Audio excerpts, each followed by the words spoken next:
بسم اللہ الرحمن الرحیم۔ اصول الشاشی 8 نمبر سبق ہے۔ فیخرج علی هذا حکم الرجعۃ فی الحیضۃ الثالثۃ۔ یہاں سے پچھلے ہم جو سبق پڑھ چکے ہیں کہ یتربصن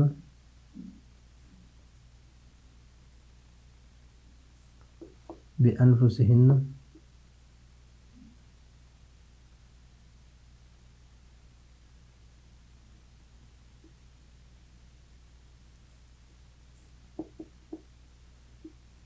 ثلاثۃ قروء۔ یہ ہم پڑھ چکے تھے، اور وہاں پر اختلاف جو ہے قروء سے مراد امام ابو حنیفہ رحمہ اللہ کے نزدیک الحیض، اور امام شافعی رحمہ اللہ کی قیاس کے مطابق اس سے مراد طہر ہے۔ اس سے مراد کیا ہے؟ طہر ہے۔ تو امام ابو حنیفہ رحمہ اللہ کے نزدیک مثلا یہ طہر ہے، پھر یہ بیماری ہے، یہ طہر ہے پھر بیماری ہے، اور پھر طہر ہے اور پھر بیماری ہے۔ تو امام شافعی رحمہ اللہ کے نزدیک جس طہر میں طلاق کی، یہ طہر پھر یہ طہر اور پھر یہ طہر، یہ عدت ہے، یعنی عدت 3 طہروں سے گزارے گی عورت۔ اور امام ابو حنیفہ رحمہ اللہ کے نزدیک طہر کے بعد جب بیماری آ جائے تو پہلی بیماری، دوسری بیماری اور تیسری بیماری، یہ عدت ہے، یہ عدت ہے امام ابو حنیفہ رحمہ اللہ کے نزدیک۔ تو اس پر یہ فیخرج علی هذا حکم الرجعۃ، تو اس پر یہ احکام جو ہے رجعت کے کہ تیسری بیماری جب آ جائے، یہ اس میں پھر اختلاف آ رہا ہے، یعنی مسائل کے استنباط کرتے ہیں اور اس پر تفریق کرتے ہیں مسائل کو، کہ یہ تیسری بیماری جو ہے، یہ تو امام ابو حنیفہ امام شافعی رحمہ اللہ کے نزدیک یہاں سے شروع ہے عدت اور یہاں پر ختم ہے، یہاں پر، اور امام ابو حنیفہ رحمہ اللہ کے نزدیک یہاں سے شروع ہے اور یہاں پر ختم ہے۔ ابھی اس میں تو اتفاق ہے، اس میں کیا اتفاق ہے، لیکن اس میں امام ابو حنیفہ رحمہ اللہ کے نزدیک عدت باقی ہے، اور امام شافعی رحمہ اللہ کے نزدیک عدت یہاں پر ختم ہو گئی ہے، یہاں سے عدت ختم ہو گئی ہے، اور امام ابو حنیفہ رحمہ اللہ کے نزدیک ابھی تک عدت باقی ہے۔ تو اس پر ان مسائل کی تخریج کرتے ہیں۔ مثلا حکم الرجعۃ فی الحیضۃ الثالثۃ وزوال حکم الرجعۃ، یعنی اگر آدمی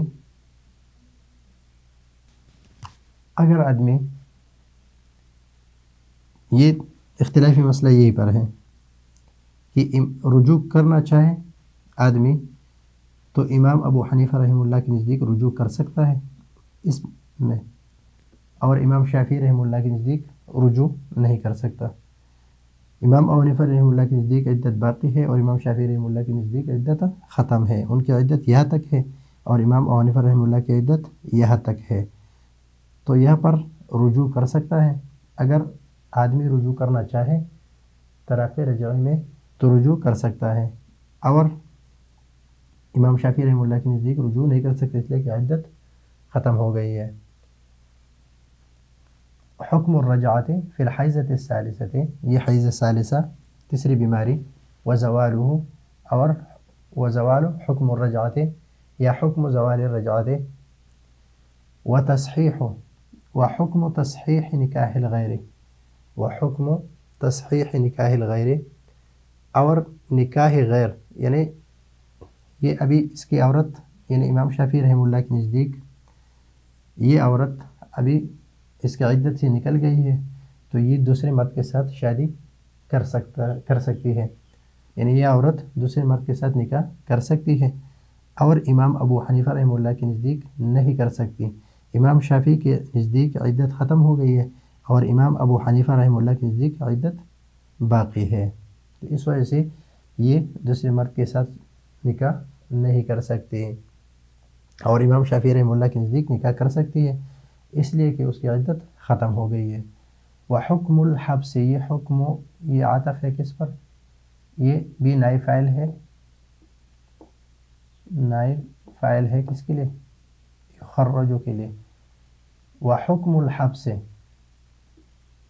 والاطلاق، یہ سارے یہاں تک جو ہے یہ سارے واربع سواہا، یہاں تک جو ہے یہ عاطف ہے کس پر؟ الحبس پر عاطف ہے، معطوف ہے، و یہ معطوف علیہ، یہ سارے معطوف ہے اس کے.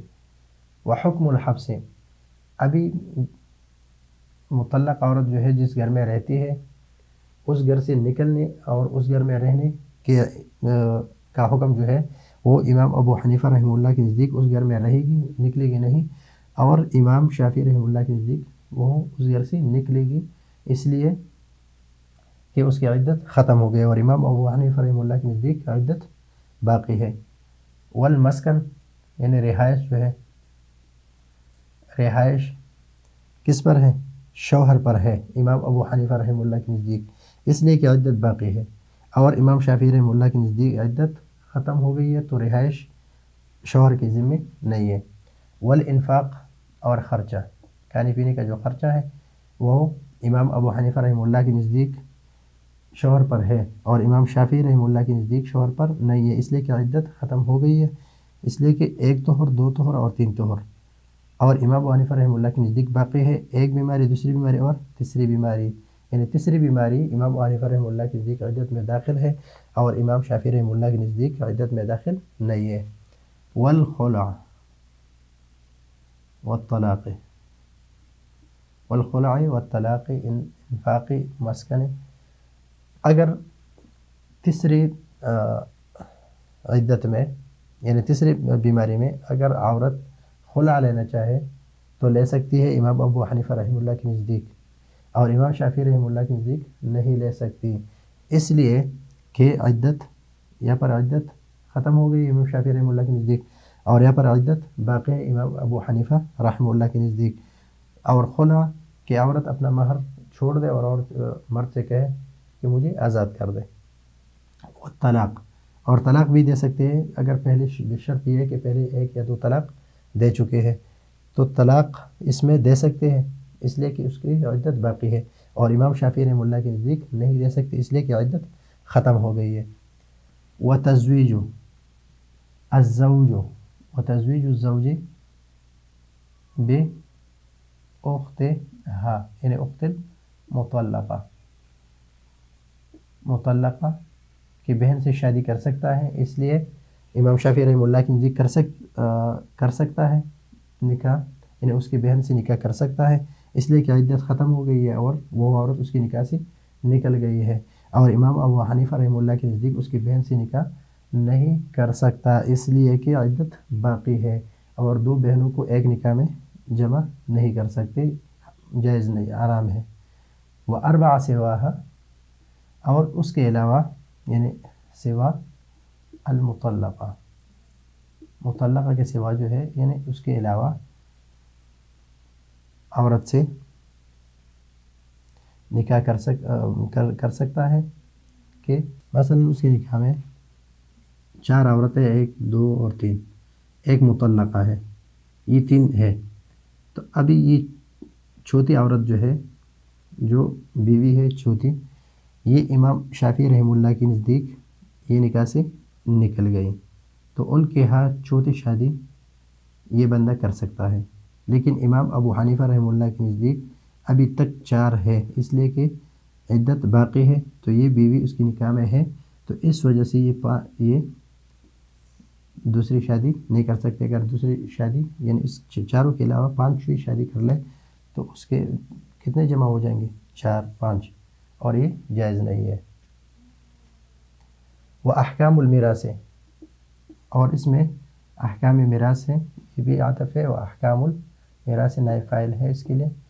کہ جس طرح یہ مسائل ہے اس طرح احکام کے مسائل ہے، مع کثرت تعدادها، تعداد حاضر کس کی طرف راجع ہے؟ احکام المیراث کی طرف یا تفریعات کی طرف،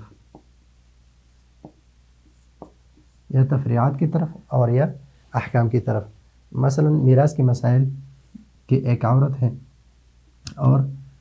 یہ یہاں پر ہے، یعنی تیسری بیماری میں ہے، عدت کی تیسری بیماری میں، تو امام شافعی رحمہ اللہ کے نزدیک اگر اس کے شوہر فوت ہو جائے، اس کا جو شوہر ہے وہ فوت ہو جائے، تو اس کو امام شافعی رحمہ اللہ کے نزدیک اس کو میراث میں حصہ، یعنی ترکہ میں جو حصہ ہے وہ نہیں ملے گا، اور امام ابو حنیفہ رحمہ اللہ کے نزدیک اس کو حصہ ملے گا، اس لیے کہ ابھی تک نکاح میں ہے۔ اور اگر شوہر وصیت کر لے تو امام شافعی رحمہ اللہ کے نزدیک وہ وصیت صحیح ہے، اس لیے کہ یہ عورت جو ہے یہ اجنبیہ ہے، اس کے نکاح میں نہیں ہے۔ اور امام ابو حنیفہ رحمہ اللہ کے نزدیک یہ وصیت صحیح نہیں ہے، اس لیے کہ حدیث کے مطابق کہ اللہ تعالیٰ نے ہر ایک کے لیے حق مقرر کیا ہے، الا لا وصیت لوارث، کے وارث کے لیے کوئی وصیت نہیں ہے۔ تو امام ابو حنیفہ رحمہ اللہ کے نزدیک ابھی تک نکاح میں ہے تو اس کے لیے وصیت جائز نہیں ہے، بلکہ حصہ ملے گا ان کو، ترکہ میں سے حصہ، یعنی میراث کے حقدار ہے۔ اور امام شافعی رحمہ اللہ کے نزدیک وصیت صحیح ہے اور میراث صحیح نہیں ہے۔ تو یہ سارے مسائل کہاں پر ہیں؟ اس تیسرے میں، یعنی فی الحیضۃ الثالثۃ، تیسری بیماری میں، کہ یہ امام شافعی رحمہ اللہ کے نزدیک 1، 2 اور 3 طہر ہے، اور امام ابو حنیفہ رحمہ اللہ کی پہلی بیماری آ جائے، پھر دوسری بیماری اور پھر تیسری بیماری، اور تیسری بیماری کی ختم ہوتی ہے عدت ختم ہو جاتی ہے۔ اور امام ابو حنیفہ امام شافعی رحمہ اللہ کے نزدیک پہلی صفائی، جس صفائی میں طلاق دی ہے، پھر دوسری صفائی، پھر تیسری صفائی، اور تیسری صفائی جب ختم ہو جائے، بیماری آ جائے، تو عدت ختم ہو گئی ہے، تو اس پر یہ سارے مسائل تفریق کی گئی ہے۔ تو یہ ہے آج کا ہمارا سبق، اصول شاشی کا 8واں سبق، اور اس پر جو مسائل کو نکالے گئے ہیں اس کو بھی ہم نے تفصیل سے ذکر کیا۔ پھر بھی اگر کوئی مسئلہ ہو تو آپ پوچھ سکتے ہیں۔ اگلے سبق کے لیے اجازت چاہتے ہیں۔ اللہ حافظ۔